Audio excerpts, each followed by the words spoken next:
Alors, le bac a rendu son verdict. Ça a pris du temps. On ne comprend toujours pas pourquoi au Sénégal ça fait 2 jours maximum et nous ça peut prendre jusqu'à 1 mois et plus parfois. Je comprends toujours pas. Mais les résultats de cette année sont une nette amélioration par rapport à ceux de l'année dernière. Mais c'est dans la logique des choses. La non-continuité des actions de l'État chez nous est une tradition, c'est une culture. C'est que chaque ministre qui vient doit prouver que celui qui est venu avant lui n'a absolument rien fait.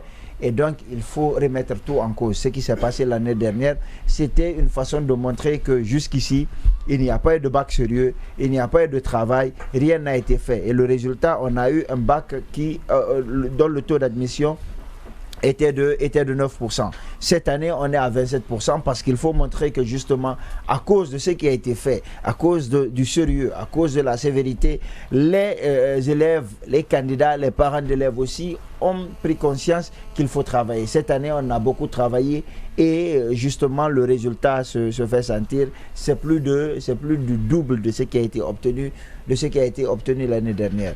Maintenant, ce que je ne comprends pas, c'est que et à l'examen d'entrée en 7e au CEE et au BPC et au bac, il y a toujours eu beaucoup plus de filles. Mais là, je ne parle pas de 45-50% ou non, je parle de 2% de garçons, notamment en sciences sociales, qui sont admis contrairement aux années précédentes. Ce que je ne comprends pas, c'est que lorsque vous prenez toutes les classes, c'est quasiment toutes les classes, quasiment dans toutes les écoles, il y a plus de garçons que de filles. Quasiment dans toutes les classes, c'est les hommes qui passent en majorité.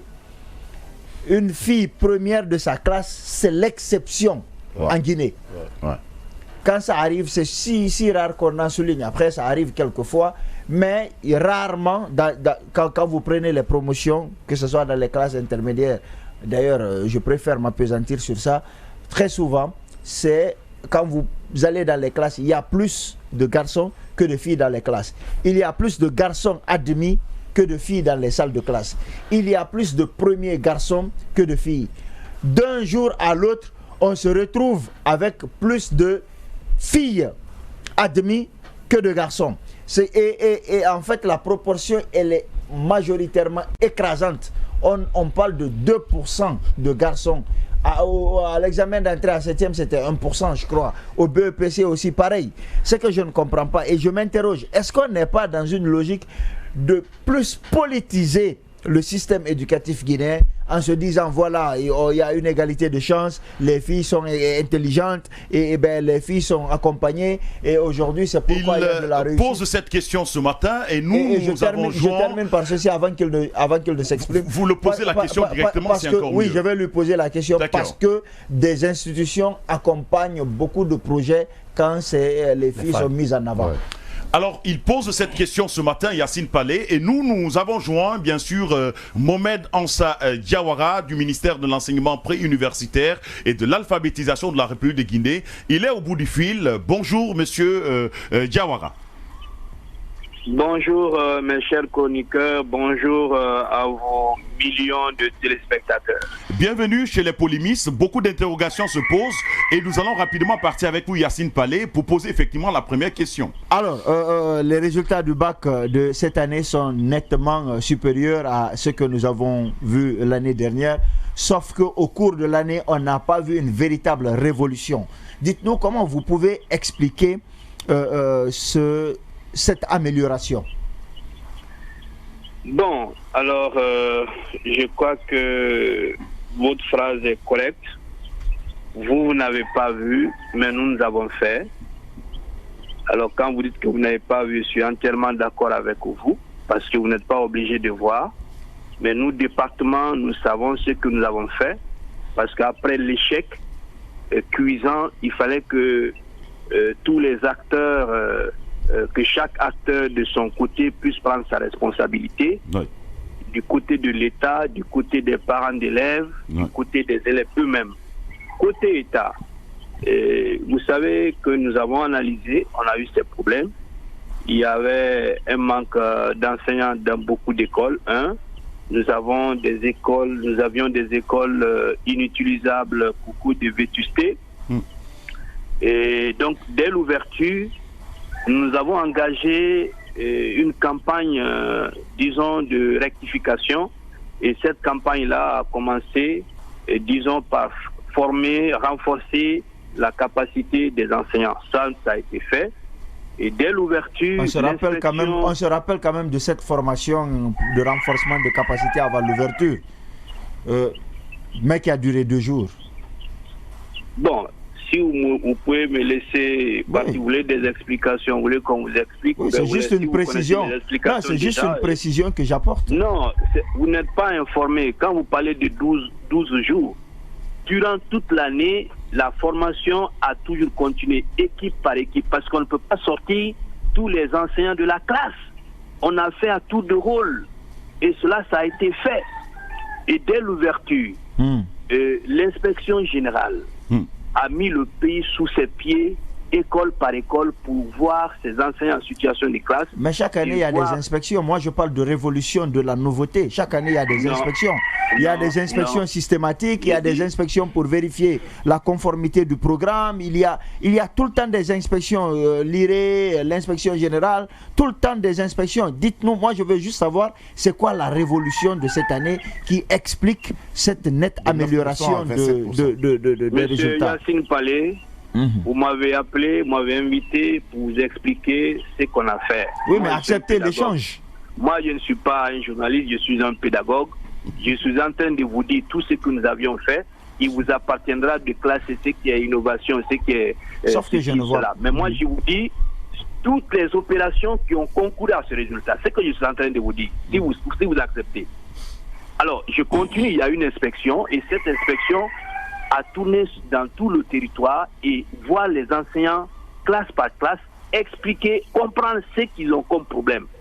Et ces problèmes-là ont été remontés et c'est en fonction de ça, la formation a été programmée. Et je crois que cette formation, même pendant ces vacances-là, elles vont continuer. Troisièmement, il y a eu un certain nombre d'écoles qui ont été rénovées parce que il y avait de la vétusté par endroit, certaines classes étaient abandonnées parce qu'il n'y avait pas de taux, il n'y avait pas de souci. Mais ces écoles-là ont été rénovées, ça a essayé d'augmenter la capacité d'accueil des enfants. Combien d'écoles, monsieur le porte-parole? Pardon? Combien d'écoles ont été véritablement rénovées où on ne pouvait pas étudier? 548 salles de classe ont été rénovées, monsieur. 548 salles de classe. C'est pas des écoles. Donc, nous avons continué et le recrutement. Vous savez, on n'avait pas d'enseignants du tout. Après la retraite, après une vague de retraite en 2021, donc il fallait forcément, nous avons dit qu'on ne pouvait pas ouvrir les salles de classe sans qu'il y ait du recrutement au niveau de notre département. Mais il a été expliqué par le ministre de la fonction publique qu'il ne pouvait pas recruter pour le moment tant qu'il ne contrôle pas le fichier de la fonction publique parce qu'il avait besoin de connaître ce qu'il y avait et au niveau de tous les départements. Bon, on s'est posé des questions et finalement c'est le gouvernement qui a décidé qu'on recrute les contractuels et ces contractuels ont été recrutés sur tout l'étendue du territoire national. Ce qui a permis d'avoir des enseignants un peu partout. Et voilà ce que l'État a fait. Il y a quand même des écoles qui n'ont pas eu suffisamment d'enseignants à l'intérieur du pays. Moi, j'ai juste une question par rapport à l'amélioration. Je ne sais pas si cette fois-ci, par rapport aux différents examens, si le taux d'admission, le pourcentage des filles aussi faisait partie de la réforme. Mais évidemment, vous savez qu'il y a eu même pas les réformes. Quand il y a échec, quand vous tombez, vous devez vous relever. Ce n'est pas nous seulement. Si j'ai dit l'ensemble des acteurs, vous avez vu les élèves, les parents d'élèves, et vous avez vu qu'il y a eu plus de prise de conscience cette fois-ci. Non, la prise de conscience, vous avez compris ma question. Non. Dans les réformes, vous avez cité des réformes, d'accord. Mais nous avons constaté, même pas un constat, c'est un fait, selon les statistiques des résultats, le taux d'admission de l'effectif des filles est plus élevé que des garçons, sachant bien sûr qu'il y a autant de garçons que de filles. Voire plus. Mais aujourd'hui, on voit, nous sommes passés à la question genre, beaucoup plus les femmes. Bien, je pense que vous avez tous fait le banc, vous qui êtes là-bas, et chacun de vous a son bac, je le sais.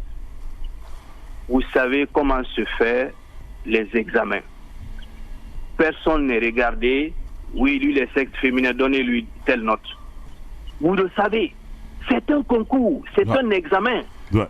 Quand on fait l'examen, si ce sont les filles qui battent le record, qui ont la moyenne, mais elles passent. Il n'y a pas à dire oui, il faut faire passer les filles. Non, quelle question déjà?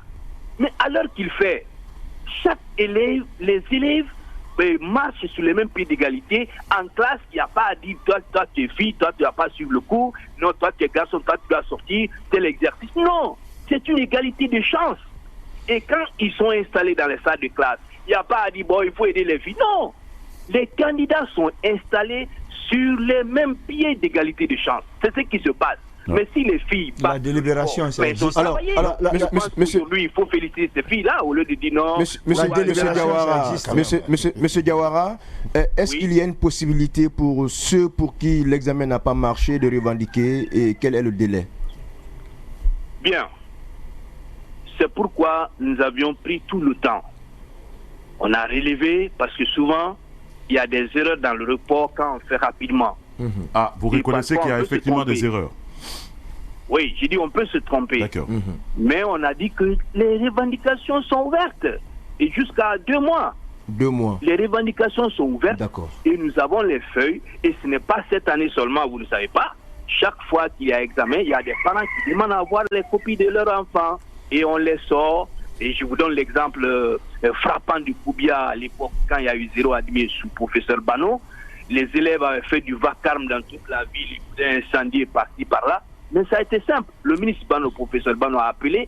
Il dit, bon, monsieur le DPE, monsieur le préfet, prenez les candidats qui revendiquent et leurs parents, venez à la baie, on va sortir leur copie au BEPC. Ce qui a été fait, sauf que c'était... On a sorti inédit. Leur copie, ils étaient là, ils étaient confondus, ils ont eu des mauvaises notes, eux-mêmes ils étaient conscients, mais au retour de la ville, ils étaient calmes. Donc c'est pour dire que les copies sont là. Quand quelqu'un veut revendiquer, on n'a aucun problème pour ça. Alors moi j'ai quand même une question. J'ai quand même une question de comprendre. Vous l'avez rappelé tout à l'heure avec Monsieur Yacine que c'est difficile pour vous de cerner qui est l'étudiant derrière la copie. Et vous dites tout à l'heure qu'il peut y avoir des erreurs. Comment vous vous rendez compte qu'il y a des erreurs dans le report des notes de telle ou telle autre personne? Bien. Je crois que je n'ai pas été bien saisi. Quand vous faites un texte avant de passer au journal, vous réalisez combien de fois? Plusieurs fois. C'est de ça que je parle. Nous avons relevé les notes. Nous revenons dessus pour voir est-ce qu'il n'y a pas eu d'erreur. C'est de ça que je parle. Je n'ai pas dit que non, souvent il y a ça. Mais il faut contrôler parce que l'homme n'est pas parfait. C'est ce que je dis. Et quand nous avions centralisé les fiches après la saisie, on a contrôlé. Est-ce que ce qui est sur la fiche, est-ce que ce qui est saisi, c'est ce qu'on appelle vérification. C'est de ça que je parle. Sinon, il n'y a pas autre chose, messieurs. Sauf que moi je veux bien qu'on revienne sur en fait, la logique de ce pourcentage-là. Vous étiez en train, vous étiez en train d'expliquer ce qui a été fait. Sauf que jusqu'ici, vous avez dit exactement ce qui a été fait l'année dernière et qui n'est pas différent de ce qui a été fait cette année. Ce que moi je veux comprendre, c'est où se trouve vraiment la nouveauté de cette année, parce que je ne la retrouve nulle part. Vous n'avez rien dit qui n'avait pas été dit l'année dernière. Bon, est-ce que l'année dernière on a recruté les contractuels, monsieur Panlé? Il y avait déjà des contractuels. Il y en avait. Il y avait des contractuels. L'équipe de Alcéne Mabinti et tout. Depuis 2018, on n'a pas recruté des contractuels. Vous n'avez pas recruté, mais il y a des contractuels qui donnent la situation n'a pas été régularisée. Monsieur Yacine, moi je suis au département et vous êtes à Djoma. Donc vous ne pouvez pas être mieux. Mais je suis pas un peu. Monsieur Assa, nous avons des infos, des contractuels jusqu'à présent. Attends. Laisse-moi lui placer ça. D'accord. Le concept, le vocabulaire contractuel, c'est quand il y a contrat, monsieur Yacine. Ah oui. Il y a eu des volontaires, il y avait des volontaires qui évoluaient de façon informelle. Oui, mais vous pouvez ça ne change rien. Ça ne change rien, c'est juste la dénomination qui a changé. Moi, je suis en train de parler de... Non, vous avez signé un contrat avec des gens qui étaient déjà dans le système. Parce que vous n'allez pas me dire quand même qu'il n'y a pas de localité où il n'y a pas d'enseignants. Moi, ce que je veux comprendre, c'est quelle est la nouveauté. Oui, je pose la question, après vous répondez. J'ai cité. Vous avez cité des choses qui avaient été faites l'année dernière, monsieur Diawara. En fait, pas daltonien, toi aussi. Moi, en fait, c'est que la crainte que j'ai. Il y avait des volontaires qui évoluaient dans certaines écoles. Mais un effectif de plus de 15 000 enseignants recrutés, c'est cette année on a fait ça pour votre information. Certains vous avez signé alors qu'ils étaient déjà à l'intérieur. C'était du volontariat. Et deuxièmement, les écoles qui ont été rénovées, elles ont été rénovées l'année dernière, M. Yacine. C'est quand même drôle ce que j'entends. Est-ce que la rénovation d'une école c'est quand même drôle ce que... Non, si, de ce côté-là, on ne peut pas faire le débat. Mais processus d'augmentation des résultats. Effectivement, c'est possible. Et d'ailleurs, c'est un des facteurs. Mais ce que je dis, c'est qu'il y a encore des enfants qui s'asseyent presque à même le sol à l'intérieur du pays qui sont en train d'étudier. Mais la question voilà. Oui, allez-y, posez la question. La question que je voudrais... la dernière question, pardon. Oh là là. Oui. La question que je voudrais poser, parce qu'il y a ce qu'on appelle le problème de continuité de l'État. Est-ce que vous n'êtes pas dans une logique de... Après, vous me direz non, mais la perception que ça donne, c'est que vous êtes en train de prouver que jusqu'ici, rien n'a été fait, mais que c'est après les résultats cataclysmiques de l'année dernière qu'on a obtenu des résultats catastrophiques cette année et qu'il y a justement une amélioration, une prise de conscience. Est-ce que vous n'êtes pas dans cette logique aujourd'hui pour dire que c'est votre équipe, en tout cas la nouvelle, qui est en train de bien travailler et la seule? Bon, d'abord, moi je ne parle pas de nouvelles ou d'anciennes équipes. Moi, je suis un administrateur. Pour votre information, chaque année que Dieu fait chez nous, nous faisons des avancées. Parce qu'après chaque examen, nous tirons des leçons. Qu'est-ce qui a marché, qu'est-ce qui n'a pas marché. Des avancées, ça ne s'est pas toujours vu. Et nous tentons de résoudre les problèmes qui n'ont pas marché. D'accord. Et c'est ce qui a été le cas cette année aussi. Et l'année prochaine sera encore mieux que cette année, M. Yassine. Ça, j'en suis convaincu. Sauf si on change de ministre. Je l'ai dit à l'entame, ce changement est dû généralement, fondamentalement, à une prise de conscience généralisée chez tous les acteurs, et chez les enseignants, et chez les élèves, et chez les parents eux-mêmes. Donc, et quand on prend conscience d'une situation, on l'a réussi. C'est ce qui s'est passé. Jusqu'ici, il n'y avait pas de prise de conscience, c'est ça? Oui, alors, M. Diawara, une question. Oui. En parlant donc du post-bac, est-ce qu'avec la découverte, la création plutôt des grandes écoles... De quel bac, je n'ai pas compris? J'ai dit du post-bac, en parlant du post-bac. Oui, allez-y, oui. Oui, est-ce que cette année, il y a la nécessité d'envoyer donc des lauréats des sciences mathématiques expérimentales dans d'autres pays, étant donné que cette année, nous avons quand même vu des publicités portant sur la création des grandes écoles, donc des grandes écoles du côté de Dalaba? Bien. L'école préparatoire aux grandes écoles. C'est pas lui qui gère ça. Oui, cette question, je voudrais bien que vous la posez. C'est pas lui qui gère ça. À l'enseignement supérieur, à la présidence, parce que c'est pas nous qui mettons les lauréats. C'est à la présidence, il y a un service spécialement. En tout cas, M. Ansa Diawara, merci d'avoir répondu à notre invitation. Nous espérons vous retrouver très prochainement. C'est moi qui vous remercie et bon début de semaine à vous. Bien de sauge à M. Awin, ministre de l'enseignement préuniversitaire. Nous allons poursuivre avec ce débat sur ce plateau. Oui, je me tourne vers vous, Emmanuel. Le bac a quand même donné son verdict. Oui, moi je vais plus dans la logique de Yacine et je me souviens dans ce studio, je crois que c'était le numéro 0, quand j'avais rappelé les 1% des garçons, les gens ont dit que non, je voyais un complot un peu partout. Je pense qu'Ourouma, il était là, il avait pensé à un complot, mais je vais bien dans la logique de Yacine. Moi je n'arrive pas à comprendre quand vous regardez l'écart au niveau des pourcentages, parce que je les ai sous les yeux ici, je n'arrive pas à m'expliquer. Non, mais je n'arrive pas à m'expliquer comment c'est possible. Quand vous prenez en sciences expérimentales déjà, vous avez un total de 15% et vous avez 12% de filles, seulement 3% de garçons. En sciences mathématiques, vous avez 23% de filles, seulement 5% de garçons. En social, c'est encore pire. Vous n'avez que presque 2% de garçons qui passent. Moi, je n'arrive pas à m'expliquer déjà comment c'est possible. Et quand on prend même le temps que ça a pris les résultats, Yacine le rappelait, ce n'est pas normal qu'un résultat prenne assez de temps. Je ne sais pas qu'est-ce qu'il y avait autour des résultats, une concertation ou quoi que ce soit. Parce qu'on sait tous que les résultats sont quand même discutés. on discute des résultats, on a les résultats qui sont là. Surtout cette publication du ministre Guillaume Aouine qui parlait d'un pourcentage aux résultats et après on voit que ça a disparu. Oui,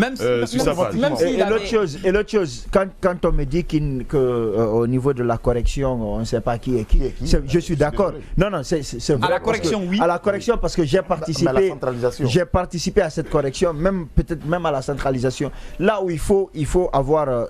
Ça me surprend parce qu'à la centralisation, on a toute autre information. Oui, non, c'est pas ça. Ce que je veux dire, c'est que après tout, il y a ce qu'on appelle le délibéré. Que lorsqu'il se rencontre pour la délibération, c'est là où les décisions sont prises. Est-ce qu'il faut repêcher ou pas? C'est de ça il doit passer ou pas? Donc c'est à partir de cette situation. J'ai demandé qu'est-ce qui a changé de nouveau. Rien n'a changé. On me dit qu'il y a eu la formation des enseignants. C'est une formation séquencée de plusieurs catégories d'enseignants, mais qui s'est étalée pour chaque enseignant environ 2 jours. Et je ne vois pas qu'est-ce qui a été révolutionné. Les inspections, au niveau... Chaque année, il y a des inspections. Il y a la DCE qui fait une inspection, il y a l'IRE qui fait une inspection, l'inspection régionale, et il y a des DCE ou DPE en fonction des localités. Et il y a également l'IGE, l'inspection générale de l'éducation. Chaque année, il y a des inspections. Il y en a qui viennent pour vérifier la conformité de ce qui est enseigné avec le programme de l'INRAP. Ils vérifient les documents. Il y en a qui rentrent en classe qu'on appelle inspection systématique, qui vérifie la prestation de l'enseignant par rapport à ce qui se fait, enfin l'interaction avec les élèves, comment il enseigne, les informations et tout. Ça, ce n'est pas une nouveauté, ça se fait chaque année. Donc moi, je suis resté sur ma faim par rapport aux nouveautés, mais je ne suis pas surpris encore une fois parce que rien n'a été concrètement fait. Pas surpris par rapport, effectivement, rien de nouveau n'est apparu dans le sillage de l'enseignement préuniversitaire selon Yacine Palais. Nous avons effectivement en ligne nos champions, ce sont bien sûr les lauréats. On a le lauréat de sciences mathématiques, le premier de la République en sciences mathématiques. Il s'agit bien sûr de Adolphe Irène Colli qui a eu une moyenne de 18,99 de moyenne. Il est en ligne. Bonjour Monsieur Colli. Oui, bonjour monsieur. Alors, bienvenue chez nous, les polémistes sur Dioma. Et nous parlons avec vous de les projections que vous avez pour le futur Emmanuel.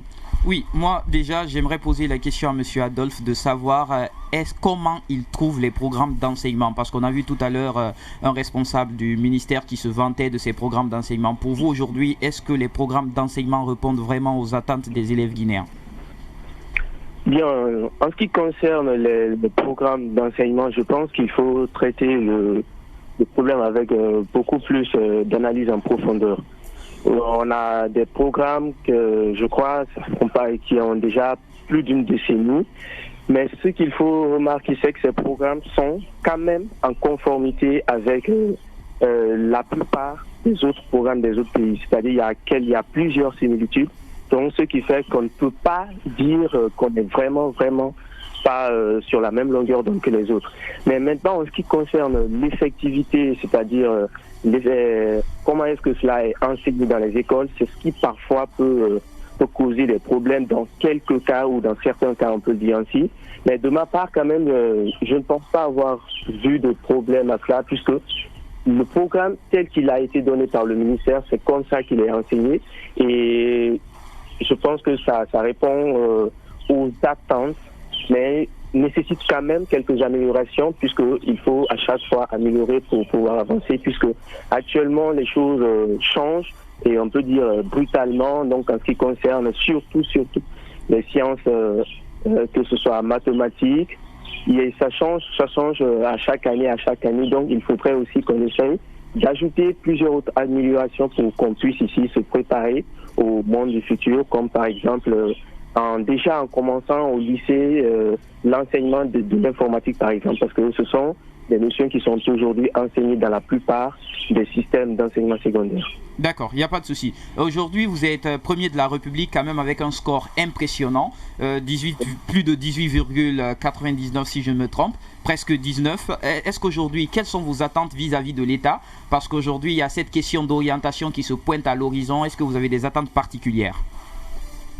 Bien, en ce qui concerne mes attentes particulières, je pense que cela est bien sûr évident parce que avoir 18,99 de moyenne, être premier de la République, bien sûr que ça procure une satisfaction personnelle, une fierté, que ce soit de la famille, de la localité. Ouais. Mais si c'est à cause des objectifs que j'ai voulu atteindre cette place. Donc si je l'ai fait, ce n'est pas seulement pour le plaisir, mais c'est bien sûr à cause de toutes les occasions et de toutes les opportunités dont je pourrais bénéficier en ayant cette place. Donc bien sûr, je m'attends beaucoup par rapport à l'État et comme toujours... Quoi par exemple une bourse d'études dans un pays comme les États-Unis ou quoi par exemple?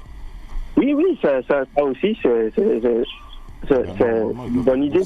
Bon, une bourse d'études aux États-Unis, que ce soit au Canada. Donc vous ne pouvez pas étudier, vous ne voulez pas étudier à l'école préparatoire aux grandes écoles de la République de Guinée qui s'installe déjà là-bas? Non, c'est pas que je ne veux pas étudier dans les classes préparatoires aux grandes écoles. Donc si on vous envoie dans les salles préparatoires aux grandes écoles, pour vous c'est ok, parce que ça sera quand même un truc de virtueuse mémoire qui vont se retrouver là, surtout en sciences et en sciences expérimentales. Oui, mais surtout, il faut reconnaître que ce que l'État va me faire, ce sera une bourse d'études. Donc, je ne peux pas, c'est-à-dire avoir une imposition catégorique là-dessus. Extrêmement important. En tout cas, toutes nos félicitations à vous. Et on est très heureux de savoir qu'en Guinée, on a aussi des intellectuels comme vous qui réussissent le bac avec cette moyenne. Nous vous disons bonne chance pour la suite. Espérons que Dieu soit de vos côtés. Merci beaucoup. Merci d'être venu chez nous. Nous voulons aussi de passage féliciter les différents premiers de la République. Il s'agit bien sûr du premier des sciences sociales, la première, des sciences sociales, c'est bien sûr Fatima Chimère Somparé, avec une moyenne de 17,22. Nous voulons aussi... 17,72. 1772, pardon. Nous voulons aussi dire félicitations au premier des sciences expérimentales de la Guinée, Justin Guilavogui, 1692. Nous voulons aussi dire félicitations au premier des sciences sociales franco-arabes, 1736. Et premier franco-arabe, sciences expérimentales franco-arabe, 12,64. Nous vous souhaitons effectivement bon vent et bon vent. Alors, chers auditeurs et téléspectateurs, nous revenons sur ce plateau pour vous dire que vous pouvez réagir à cette émission en envoyant simplement un SMS au 620 59 59 66. Vous nous envoyez vos SMS au 620 59 59 66. Vous pouvez réagir sur le live Facebook ou même nous écrire à travers le numéro WhatsApp qui va aussi s'afficher juste après. Nous sommes preneurs de vos messages et nous allons avoir l'opportunité de relayer. Donc, rapidement sur l'éducation, je me tourne vers vous, Diané, pour finir avec le sujet sur l'éducation. Oui, tout à l'heure, nos amis s'interrogeaient sur n'est-ce pas, sur la question comment s'aperçoit l'augmentation donc du taux de réussite des jeunes filles, et notamment en sciences expérimentales, mathématiques ou autres là. Moi, je pense bien que le problème n'est pas à ce niveau. Et aussi, il ne faut pas comprendre que les femmes ne sont pas... Non, pas du tout. Personne n'a remis en cause les capacités de réflexion des femmes. Ça ne veut pas faire très attention. C'est pas ce que les gens ont dit. On n'a pas remis en cause le pourcentage féminin, mais c'est plutôt le pourcentage masculin. C'est plutôt la remise en cause du côté des hommes et pas chez les femmes. Il faut faire très attention. N'interprète pas mal nos propos, parce que moi, partout j'ai étudié, je suis d'accord que les femmes sont super intelligentes. Ne nous fais pas dire ce qu'on n'a pas dit. Ne nous fais pas dire ce qu'on n'a pas dit, s'il te plaît. Et j'aimerais vous faire comprendre aussi que les femmes sont les plus courageuses. On est d'accord avec tout ça. On parle juste d'un pourcentage qui est léger. Arrête ça. Les femmes sont les plus courageuses dans leur conviction. Jusqu'au point de renverser cette pesanteur. Non, mais moi je suis d'accord. Moi je suis d'accord que de nos jours, les femmes font beaucoup d'efforts intellectuels. On le reconnaît. Moi j'ai étudié dans un établissement où les femmes sont vraiment top. Mais on s'interroge sur l'écart, justement. On s'interroge sur l'écart. Il faut quand même signaler depuis plusieurs années, il y a des programmes qui sont développés au sein même du ministère de l'enseignement préuniversitaire, mais aussi avec certains partenaires au développement, tels que la Banque mondiale, lesquels programmes qui visent à qualifier, à accompagner la jeune fille dans sa scolarisation. Ça, c'est le premier aspect. L'autre chose qu'il faille c'est quoi? C'est qu'il y a une prise de conscience globale. Exactement. Merci.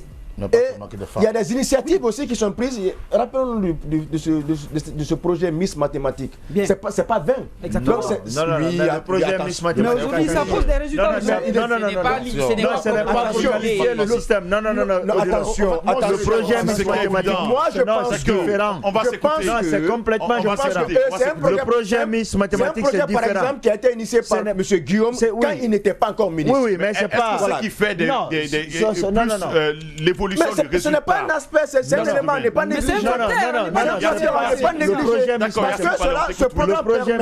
Ce programme permet à la jeune fille guinéenne de se mettre en exergue. Et on a pu comprendre qu'avec ce programme-là, on a pu comprendre la capacité de la jeune fille guinéenne. Le projet Miss Mathématiques, il ne s'agit pas de former. Il s'agit d'aller repérer, et c'est même cette année que ça a été institué en projet national. Sinon, jusqu'ici, l'année passée, ça a été organisé? Oui, mais pas non, ce n'est pas nouveau. Attends, ça date d'il y a très longtemps, bien avant. Mais il faut écouter ce que je suis en train de te dire. Je dis que c'est cette année que ça a été institué comme étant un projet national où il y a eu des qualifications partout à l'intérieur du PD, en fait des concours de qualification pour participer au concours national. Parce qu'à la base, c'était juste Conakry, ensuite Conakry, c'est périphérique, notamment au FEG en 2019 qui a été initié notamment dont l'organisateur c'est Khalil Oulare, le DG de Dioma, le FEG qui est son bébé, qu'on a transformé aussi en concours d'éloquence et autres, et que le ministère s'attribue la paternité. Mais le concours Miss Mathématiques, en fait, c'est pas une formation, c'est dans les écoles, on prend les meilleurs des écoles et on fait un concours. Ceci ne contribue pas forcément à qualifier le niveau des femmes. C'est juste des filles qui se retrouvent, on met un sujet, les meilleurs passent et se retrouvent. Oui, mais ça permet quand même de renforcer la capacité de la c'est une compétition quand même. On va s'écouter. Tu reconnais quand même que c'est une compétition. On va l'écouter, il va finir. Gagné, on l'écoute, il finit d'abord. Non, il a fini. Il a fini de la nouveauté. Tu n'as plus rien à dire. D'accord, Mohamed, on y va avec vous. C'est que moi j'ai envie de dire, c'est que tu dis, c'est que vous dites, à peu près c'est la même chose. Il faut avoir au moins des astuces pour encourager les dames. Exactement. Voilà, Miss Mathématiques, c'est vrai, c'est propulsé. Attends, on ne peut pas dire que c'est pas lié. Aujourd'hui, si on a organisé Miss Mathématiques, qui était un projet personnel, qui devient un projet national, ça peut booster peut-être ça booste d'ailleurs, ça curiosité. Il n'y a pas de doute à se faire là. On a sans doute compris que ce plateau s'échauffe, chers auditeurs et téléspectateurs. Nous marquons une autre pause. Oui, c'est la question que j'ai posée à M. Ansa tout à l'heure. Est-ce que c'est une nouveauté, c'est une nouvelle réforme? Sachant bien sûr que oui, ce sont des accompagnements et peut-être sollicités par les grandes institutions du monde. Parce qu'on veut booster la carrière des jeunes filles et ça se passe bien sûr par l'école et il faut amener les jeunes filles à s'intéresser à l'école, d'où même des campagnes de sensibilisation partout avec la scolarisation des jeunes filles accompagnées par les institutions et le Fonds monétaire bien sûr. Et moi, mais la question, je ne comprends pas, du CE par rapport à ces examens nationaux, du CE jusqu'au baccalauréat, pourquoi c'est seulement le taux d'admission des jeunes dames qui est beaucoup plus élevé que les jeunes garçons. Moi, j'ai même pas le problème de l'augmentation. Le pourcentage des hommes. Le pourcentage. Très bas. Non, parce que je pouvais comprendre lors des examens qu'on puisse dire, par exemple, le baccalauréat, oui, les sciences sociales, cette fois-ci, les dames ont beaucoup plus travaillé. Mais on ne peut pas comprendre que les examens, que ce sont les dames qui ont seulement travaillé, sachant que dans les salles de classe, les hommes, quand tu prends une salle de classe, au moins il y a 80% d'hommes que de filles. On ne peut pas voir que c'est seulement, je ne suis pas en train de dénigrer, c'est bien sûr aussi encourager ces filles, si elles se sont lancées et ces défis, si elles veulent relever ces défis. C'est super bien. C'est de bonne guerre d'ailleurs. Non, qu'elles continuent dans cette lancée. C'est de très bonne guerre. Il n'y a pas un cycle pour le développement donc, de l'intelligence. Je ne peux pas comprendre comment est-ce que le ministère ou bien ces acteurs du système éducatif ont pu quand même laisser voir, comme on le dit, ce faux raccordement, comme dans les grands films, quand il y a un faux raccordement, il y a des spécialistes qui s'asseyent, mais nous ne sommes pas dupes là. On sait ce qui se passe, on connaît au moins le système éducatif guinéen. On sait quand même quel est le talent des hommes par rapport aux femmes. C'est pourquoi il y a des accompagnements beaucoup plus chez les femmes que chez les hommes. Et je sais quand même que la Guinée s'est toujours inscrite dans l'idée. L'accompagnement, c'est pour encourager. Non, justement, pas parce que les femmes ne sont pas intelligentes, je le dis bien, mais c'est pour les encourager. Et surtout encourager les parents à scolariser les filles. En tout cas, ce qui est évident, il est déjà au bout du fil. C'est notre ami Justin Guilavogui, premier en sciences expérimentales de la République de Guinée avec une moyenne de 16,92. Justin, bonjour. Bonjour, monsieur. Mama Vabe, je crois que je le prononce bien. Vous dites? Je dis Mama Vabe. les Vassou, Masagi. D'accord. Tout le plaisir est pour nous de t'avoir sur ce plateau. Alors, on a quand même envie de prendre tes sentiments par rapport au futur, ce que tu as envie de faire avec ce positionnement de premier de la République en sciences expérimentales. Merci beaucoup pour la parole. Comme je l'ai toujours rêvé, moi, dans ma vie, j'ai rêvé étudier d'abord en premier. Je n'ai pas mis autre chose devant mes études. Donc, dans ces études, j'ai toujours pris du courage. Je rêve toujours aller au fond. Je veux étudier. Quand je vois les grands hommes, je vois les docteurs, je vois les gynécologues. D'accord. En fait, j'ai rêvé d'abord... Donc, vous voulez faire de la gynécologie, en fait? Voilà. D'accord. Ok, ben donc on est très très content, on est content de vous avoir dans ce processus. Quand on est intelligent et qu'on fait de la gynécologie, on est heureux de savoir que vous serez parmi les futurs. Nous vous souhaitons vraiment tout le bonheur sur cette voie. C'est un plaisir de vous avoir reçu ce nous et nous vous disons merci et surtout félicitations pour ce travail accompli. Merci beaucoup. Merci et au revoir mon frère Justin Guilavogui. Alors chers polémistes, nous poursuivons